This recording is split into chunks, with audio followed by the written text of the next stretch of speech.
Good morning, everyone, and welcome to the Energy Breakout Room. I see we still have a few more people joining, so we'll get started in just a moment.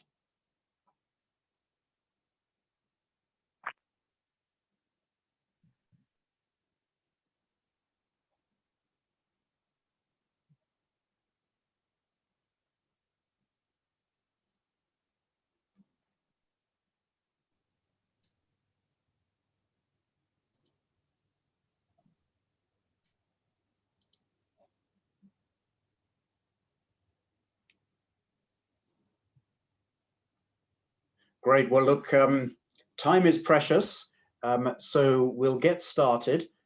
Good morning, everyone. My name is Jonathan Drew. As the other Jonathan kindly introduced me, I lead the ESG Solutions Group here at HSBC, where our focus is exclusively on supporting clients like yourselves dealing with the challenges of what we might call the sustainability challenge, what that means from a business perspective, what it means from maintaining and improving access to capital. And of course, a lot of our work is very much focused on the energy sector. So I'm delighted to be in this conversation with everybody today.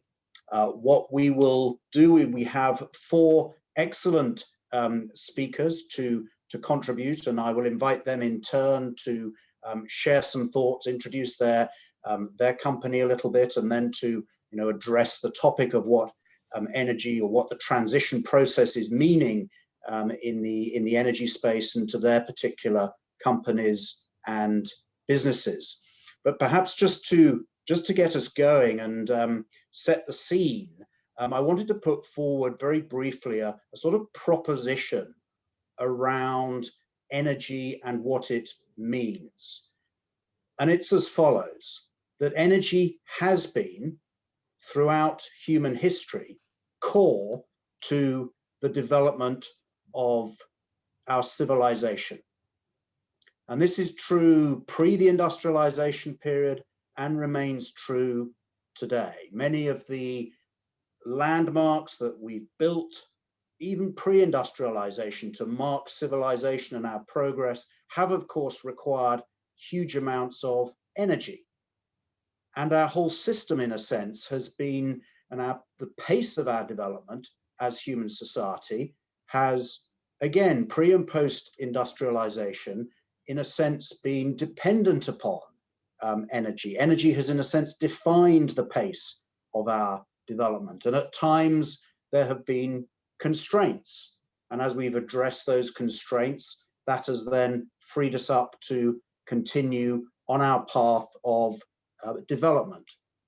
The constraint we face today, of course, is a very complex one, because at the point of industrialization, the new energy that we, in a sense, discovered how to utilize was principally based around the extraction and utilization of fossil fuels. And until very recently, this has been the dominant source of energy that we have utilized or measured, and we'll talk about measurement, measured as our primary source of energy.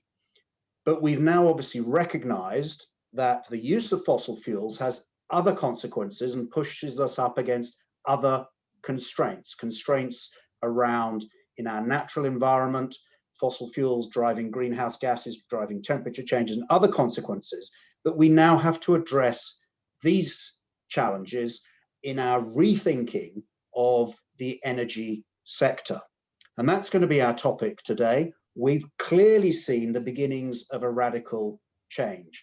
As I said, up to maybe just 10 years ago, renewable sources of energy were only perhaps 5% of primary energy supply. Now that's increased to more than double that, more than 10%. And that's principally happened through the development of renewable sources for the production of electric power. And we'll talk about that. But to get us started, I would like to firstly introduce Dato Karim Abdullah, who's very kindly agreed to join us on this panel. Dato, thank you so much for taking your time out. Dato, I'm sure, is known to many of you as the founder and CEO of Serber Dynamic Holdings. And Serber Dynamic's business is about fundamentally constructing or engineering and building key components of our energy systems, as well as other components of our materials supply and environmental services. So Dato, my question to you, or invitation to you, is to perhaps just share how you're dealing with this transition, because we can imagine you've got many customers in sectors that we are needing to sort of perhaps transition away from. You've got challenges, I expect, or issues in your own operations, in your supply chain.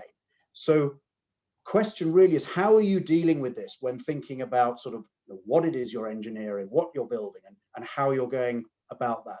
Dato. Yeah, Assalamu alaikum, a very good morning. Jonathan, thank you so much for your introductions. I do have some slides, and I'm not sure whether am I allowed to use the slides, so I just go straight to the questions that you addressed. If not, then I'll go straight to the question that you addressed, Mr. Jonathan. Yes, our organizations, as you have rightfully mentioned, dealt with quite a number of important engineering solutions to the industry. And as what you have rightfully mentioned, renewable energy is coming in a big way. And it very nicely come into the main topic of today's discussion, ReINVENT energy. So the reality of the facts is, if we look at the important source of energy, as what you have mentioned, it is fossil, or in a more general term, people use oil and gas as the source of the most preferred options of energy. But the issue crops up that the continuity of the reserve is depleting, and then at the same time, the high greenhouse gas emission release, which is talking about the emissions of carbon dioxide to the atmosphere, has reached a level that it has caused quite a very harmful, disastrous effect onto the environment. So as a result of that, these energy options comes in a big way. And as organizations, we participate and put our engineering solutions strongly. One of the areas that we are very strong in the building and designing hydro power plants. So hydropower plants, of course, is categorized as one of the renewable energy options to put it as an options against the fossil nature of energy. At the same time, our organizations also have further commitment in terms of biogas, biomass technology, where it converts all those mass and also gases into a form of energy. And this is done via acquisitions of a listed entity in AMS in London. And we have been quite successful in terms of introducing this technology in the palm oil industry in Southeast Asia country. And we are looking into Indonesia in a big way, and also other options, opportunities in the African continent. And at the same time, of course, technology develop further, and there are a lot of prospect and opportunity in the area of what we term it as WTE, waste to energy. And if we look at one of the major problems faced by developed countries and also any countries, in fact, around the world, waste creations is massive, and how to actually manage it to be environmentally friendly is by embarking onto the technology, how to convert this waste into energy. So all these are the areas that our organizations is embarking on at the moment. And I would say that the opportunities are massive. And we strongly believe that we can be part of the contributor to this energy reinventment of the topic that we are discussing this morning. So those are the points that I would like to share, Jonathan.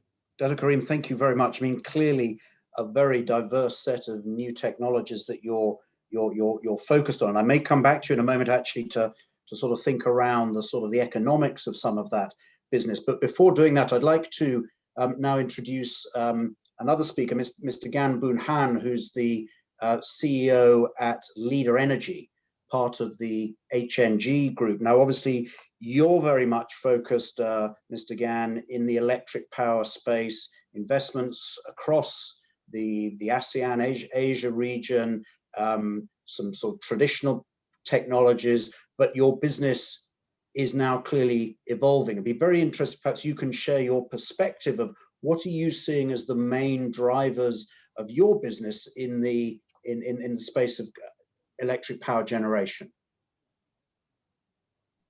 Thank you, Jonathan. I'm Gan from Leader Energy, part of the HNG group.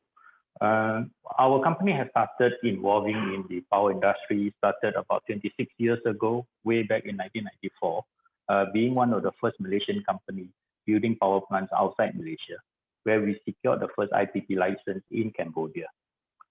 From then on, we have developed, as just said, outside Cambodia. We have acquired 5 small hydropower plants in Vietnam, way back in 2016, about 5 years ago. That's where we started our journey into renewable energy. And at the same year, we also started the first large-scale solar farms in Malaysia. From there onwards, it never looked back. And we have actually gone into 100% renewable energy, focusing very much into solar, mini hydro, and wind farm in the whole region, Southeast Asia. And also recently, starting this year, we have also ventured into Taiwan as well, where we acquired we have started almost 100 megawatts of solar farms in Taiwan. That is where our short journey into the energy sector.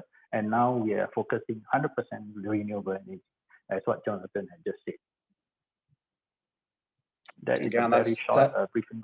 No, thank you. Thank you for being so concise. I mean, it's a very clear message of shift, because a lot of people talk about transition requiring a process of electrification and a process of decarbonization of the electricity supply. That's coming across very clearly in what you've described there in the business of Leader Energy. And I'd like at this point now to bring Matthew Nelson into the conversation here. Matthew is Ernst & Young's Global Climate Change and Sustainability Services leader. Matthew, I understand your business is very much about supporting your clients around the concept of transition. So my question for you, Matthew, as well as sort of introducing a little bit about your business, is how do you see some of the key metrics in this space, and what are we measuring to measure the process of transition, and how do you think that balance needs to evolve as we start to produce metrics that are going to drive investment into the critical areas that we need to support this broader energy transition process? And how are you helping your clients deal with that? Yeah, thanks, Jonathan. Great question. And I think what we've actually seen over the last 12 months, as we emerge from COVID and businesses, or at least trying to navigate through COVID in some cases, what's the next wave of focus going to be in the climate space, and particularly what it means to the energy sector? Because as you've articulated, the energy sector does touch pretty much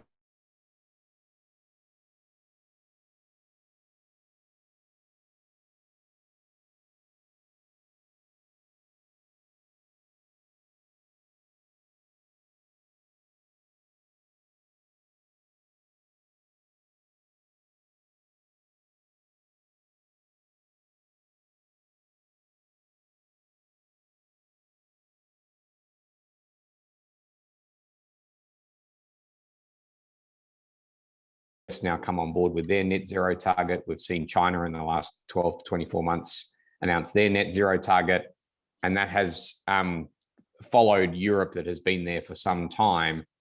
What we're actually starting to see is those metrics are then permeating across the business community, which is then going to change the way that they engage with the energy sector moving forward.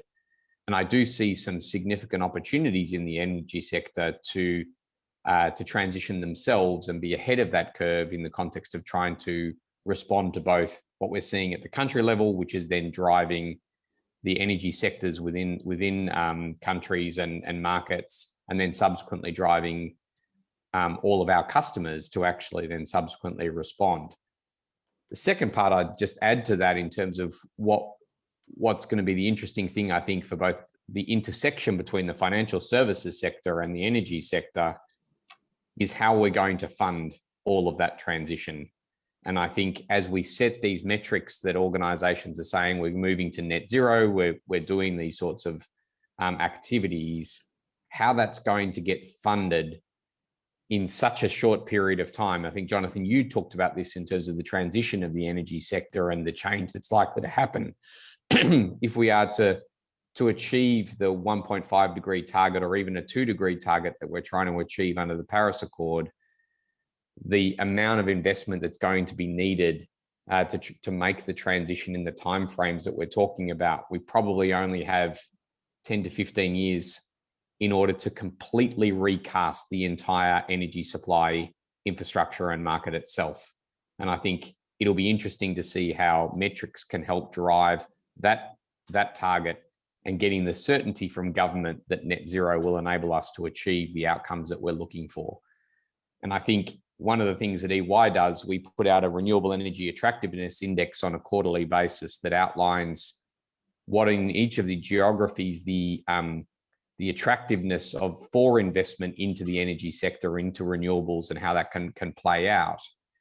You know, watching that change and seeing countries actually compete for those investments and the early stage investments is something that we're starting to see play out. We've really noticed a step change in the context of that over the last 12 to 24 months. Matthew, thank you for that. And that's an excellent segue to enable me to introduce our fourth speaker. And I want to get our fourth speaker into the conversation very quickly. Mr. Pramod Das, who is the CEO at RAM Ratings Malaysia, leads the sustainability team at RAM. Pramod, all of this new investment, new technologies, radical shifts, reinvention of the system, I mean, that screams risk in this process. How in your business are you seeing that, and how are you, in a sense, supporting those capital providers that Matthew referred to, whose capital we need to get allocated to support this process, effectively, or make smart capital allocations to actually support this huge transition process? Pramod, I'm really keen to hear your views. Thank you, Jonathan. Let me give some perspective. I may be wearing a green tie, but I come from the dark side of the force. I've been an analyst for the last 25 years and 21 years with RAM. Effectively, I spell sustainability, the S with the dollar sign.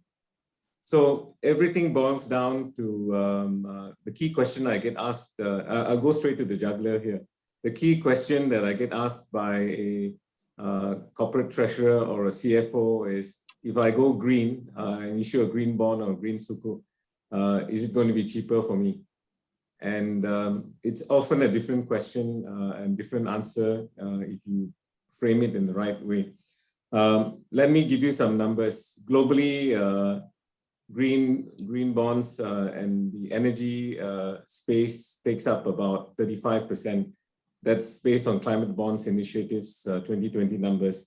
If I look at the amount of green bonds issued in Malaysia, and look at the energy portion, it's about 38%. So we are doing quite well as a whole bond market, but in essence, everyone is looking at the green space in silo. It needs to be looked at in a broader sense because the bulk of the economy is still not green. The bulk of the bond market is still pretty much brown. So if I give you the extent of even with the Malaysia Sustainability Sukuk added into the mix, which was 1.3 billion, in that there was even mention of storage capability utilization or battery technology utilization. But to give you perspective about the Malaysian bond market is about a bit more than R1 trillion. The corporate portion of it is about 600, 700 million. And the green space bonds are about 10 billion or so. If I add the latest sustainability sukuk, which if I recall HSBC arranged, there'll be only about 14. So there's a long way to go. And I think the most important message is make sustainability your core strategy, not a satellite strategy or silo strategy, because that's what is going to give you the advantage. And funding is moving towards that direction. So I come from a credit rating agency background. We were one of the first 6 rating agencies in the world that signed on to PRI's ESG and credit rating. And we are asking corporates and banks questions on where they're going along the ESG route. And Jonathan, I think you probably know the rest on the ESG. So I'll end there. Oh, look, that's fantastic. Let me come straight back to you on that, because what you're suggesting there is investments are happening, capital is shifting, but not fast enough. So wearing that sort of credit analyst hat, does that suggest to you that we have risks, unmanaged risks? Does it suggest sort of mispriced assets? And how in your business are you developing, because I know you've got a lot of interesting products that you're developing to sort of help, you know, capital holders perhaps make smarter decisions in the light of some of those potential mispricings. Any thoughts you'd like to share with us there? Okay, I would look at it from 3 angles. Those in the market that are still learning about ESG and sustainability, these I'm talking about the corporate sector, those who are adapting it and getting used to the idea and incorporating it into their services and products, and those who are advanced, who are already well ahead of the game. So I look at it more in terms of an opportunity. And in terms of risk, green bonds or sustainability bonds actually offer a lot more transparency to investors. There's a lot more reporting required for green bonds. And if you look at it, once you analyze it, even from a credit perspective, if you look at a solar power plant, it's quite straightforward from a credit perspective when you compare it to a fossil fuel power plant. So in some ways, I think the risk portion is overblown. It may be new, but as a credit analyst, you're trained to look at even new industries, and entrepreneurs take on the risk of doing this with a balanced hand always. So there is a lot of opportunity in this market, and I would look at it as well as what COVID has shown us is that when businesses shift to more digital or more web-based logistics, actually their emissions come down because they found a new way to do business. When you're working from home, you may have less demand for office space. Employees not having to travel to work for 1.5 hours and using petrol-driven cars. So there is always an element of risk when you look at credit. But when we look at green bonds, we look at the independent opinion on seeing how green they are. When we do a credit rating, of course, we bake in the ESG element as well to see whether there's an impact on credit. We even now look at ESG data and provide risk scores online on our webpage, and it's called Risco. But I'm not going to make this an ad. You can just go to www.ram.com.my. Yeah. Pramod, thank you for that. And that actually brings me back, Matthew, to your comments there, because Pramod is talking about other data.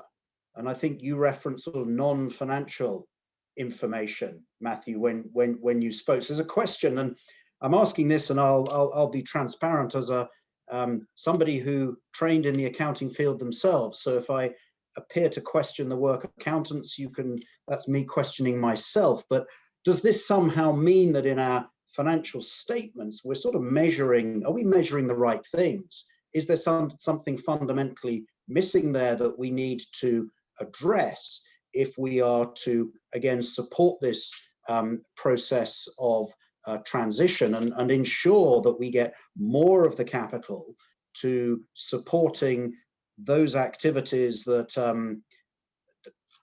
Dr. Karim and Mr. Gan are investing in?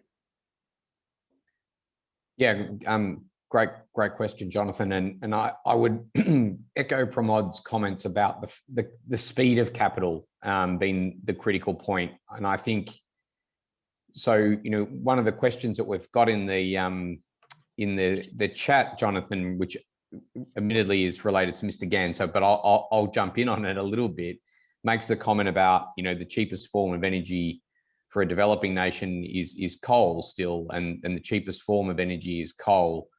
I think what we are starting to see is a recognition that might be the case for, marginal cost or short-term marginal cost of generation in the energy sector, versus what we're actually seeing is for new build, we are seeing certainly price comparative, but even in many circumstances we have seen around the world that renewable energy actually ends up being cheaper than on new build or new generation.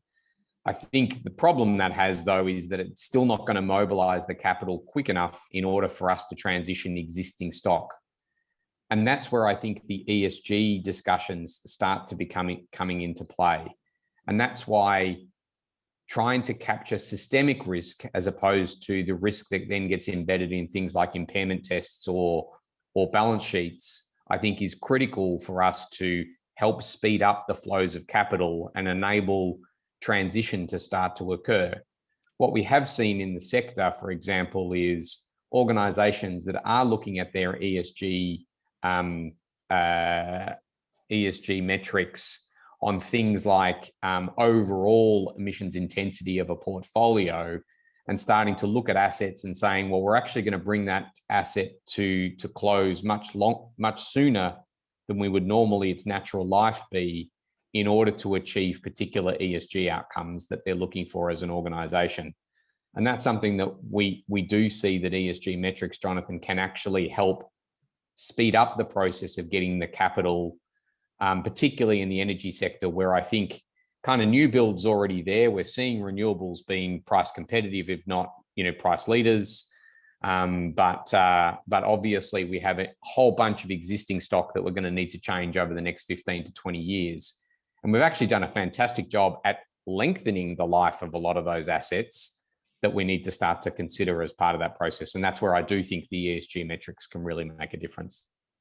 Matthew, thank you for that. And maybe perhaps we can bring, as that, you're right, that question, be very interested to hear, Mr. Gan, your thoughts around that. When you look at renewable power generation economics, do those look attractive based upon sort of traditional metrics of financial returns, or are you really having to amend those and bring in other factors, as Matthew and Pramod have suggested, when you come to sort of rationalize making those investment decisions? How do you see that economic and financial return aspect, Mr. Gan?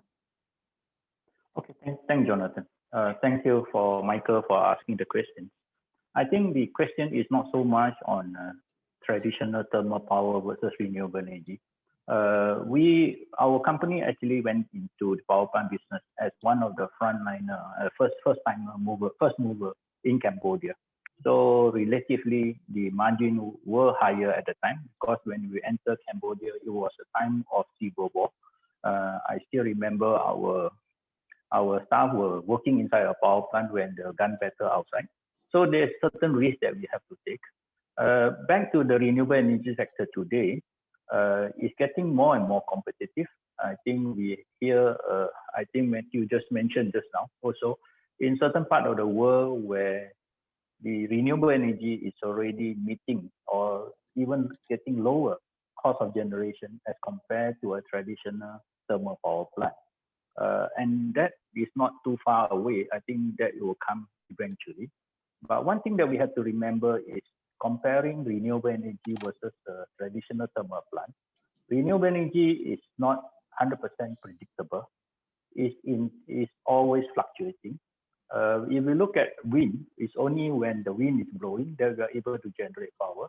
If we look at solar, solar is only able to generate during the daytime or when the bright sunshine. So when there's a heavy cloud or when there is a thunderstorm, the generation will reduce. But of course, eventually this will overcome by technology. We mentioned about storage just now. Yes, that will come. But back to the question, for us, we are definitely committed to do more and more renewable energy. That is where we are actually active, as I said just now, doing more solar and wind projects in the region, including rooftop solar, where we do not really need to chop down huge plantation to build solar farm. There are already existing rooftops that you can easily able to tap in without additional cost, without actually what they call it, using land that is we can use for a plantation or agriculture or whatever. So basically, that is my response to the question from Michael. Jonathan, back to you. Mr. Gan, thank you very much. Perhaps I could bring Dato Karim back into the conversation here, thinking sort of going beyond the electric power sector, and how do you see, both through your business and also your customers' businesses who are in those, let's call them old traditional high carbon, either liquids or the natural gas sector and LNG, where I know you have a big stake. How are you seeing those sectors responding to the challenge, and in a sense defining a transition pathway which might represent an acknowledgement that those businesses will over the coming decades be will shrink as we transition to alternative non-fossil fuel based energy system? Jonathan, thank you so much for the point that you have put up. The way I look at how the fossil or the oil and gas industry is moving in terms of adopting itself into the new renewable energy is they are coming up with a zero carbon plan over the next 20 to 30 years. Some of them put it until 35 years. So the overall plan, what has been put is the existing running fossil plant coincide again with the new investment into solar power plant, wind power plant, and so on and so forth. So with that contributions or new investment into it, over the years, it is looking at going to achieve that zero carbon in terms of consolidation. But I believe that the oil and gas industry or those who are or those who have invested into all this fossil technology should also relook into the process of that particular plant or technology that they have invested for so long.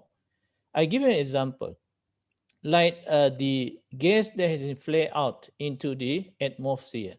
It can be recycled back, reprocessed, and converted into energy.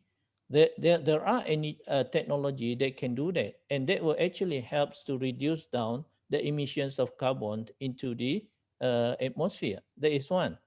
If we look at a lot of processes, for example, like the refining plant, we have what we call it as HPU, hydrogen processing unit. So technology should come in to relook into how to expand this particular unit so that it can be commercialized in terms of the productions of the hydrogen, because hydrogen is a renewable clean energy options. So I strongly believe that themes and directions of zero carbon in years to come will also change as technology and improvement in terms of the process based on the R&D that has been put in. And of course, with that, I will say that it will help to expedite or expand further the achievement of the global world in terms of trying to reduce down the carbon emission domestic and also globally. Over to you, John. Dr. Karim, I think that's an incredibly important point, because the transition is not just about substitution, but it's also correct. About utilizing the hydrocarbons we use more efficiently, which in a sense, and I think your point there is that then gives us more time to develop the technologies that will eventually replace them. And this is very, this is sort of linking back to the points that Pramod made around raising capital, defining what good transition looks like in terms of efficient use.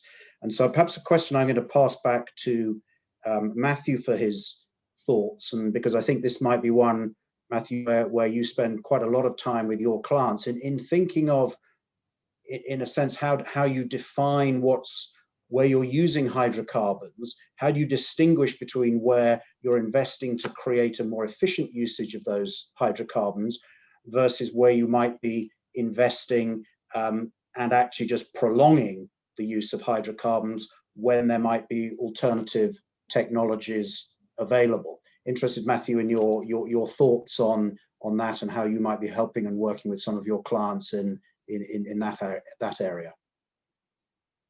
Yeah, thanks, Jonathan. So the area that we have been working with our clients most closely related to that particular topic is now that they're pulling together responses to the Task Force on Climate Change Related Financial Disclosures, or the TCFD.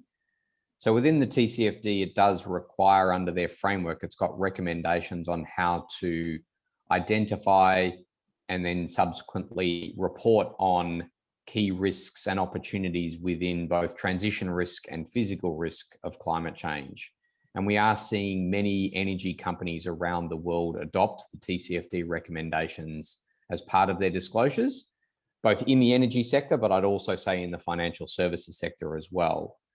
I think by reporting against some of the requirements of the TCFD and the step change we're starting to see in the metrics used as a result of the work that's been done for the TCFD, we're starting to see the nuance on the level of risk that organizations are facing based on those things that you mentioned, Jonathan. So where you're actually lending to assets that may be impacted into the future.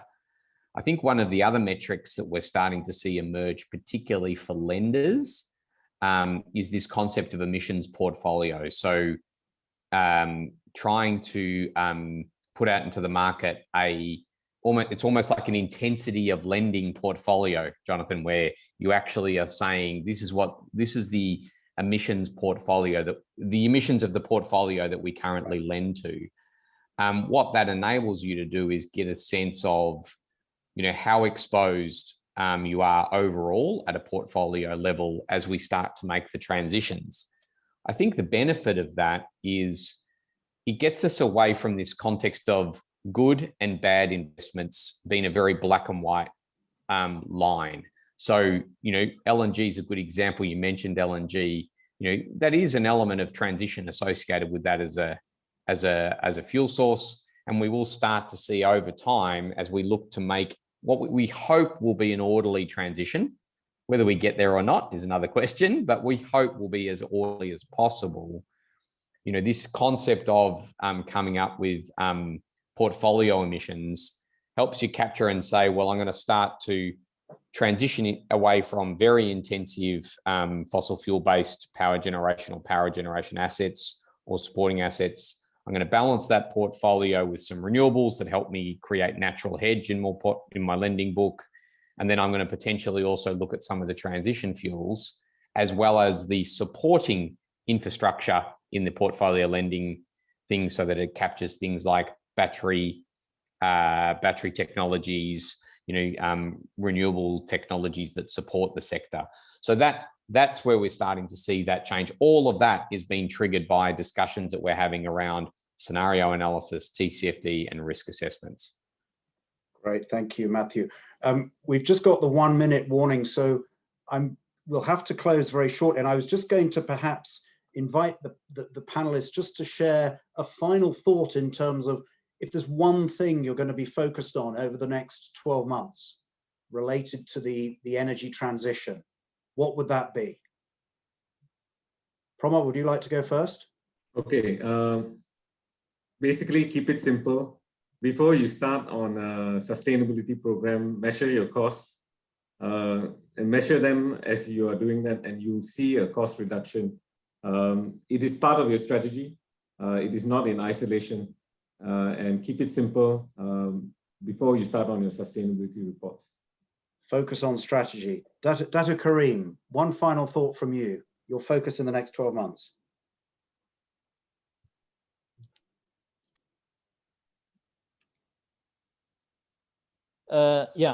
We can use a hybrid combined technology. For example, combining wind and solar is very good options at the moment.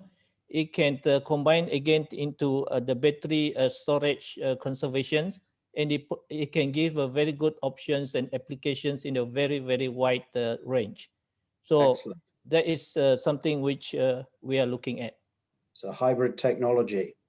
Mr. Gan, one key focus from of Leader Energy. We have been talking about production. We have been talking about production of energy all this while. But one thing that we must also focus on is responsible consumption. We must increase the energy efficiency, reduce wastage. This is something that in a world, in the end, we make less power plant if we can manage the energy more efficiently. I think that is something that the government should really push for. Great, Dr. Gan. Thank you, demand side. Thank you for bringing that up. Excellent. Matthew, that just leaves you. And apologies if you get cut off in the last few seconds. Final thoughts. I'll be very brief, Jonathan. Just challenge yourselves on your organizational strategy to ensure that you feel that it is prepared for the transition that is going to come. Excellent. So focus, well, the realism, acknowledge the reality of the situation, I think is your point, Matthew. From Pramod, it's focus on strategy. Those are the sort of the organizational points, clearly with also seeing the role of technology, hybrid technologies, again, being referenced by Dato Karim, and critically there as well, demand side management, because in a sense, I suppose a large part of that sustainability challenge that we face is a recognition that resources are scarce, and therefore we need to think very differently about how we start to consume those and how we prioritize. So I will, although the room still seems to be open, in anticipation we're going to get closed very shortly. I'll finish the panel session here with a huge thank you to all of the 4 speakers for joining us, but more importantly, sharing their experiences and wisdom on this topic. I think there are amazing summaries there at the end of condensing it down to what we might all take away. So thank you to all 4 of you. And with that, I'd invite and thank you to the participants for your questions and listening. And with that, I'd invite everyone to leave the room and rejoin the plenary session. Thank you very much, everybody. Thank you. Thank you.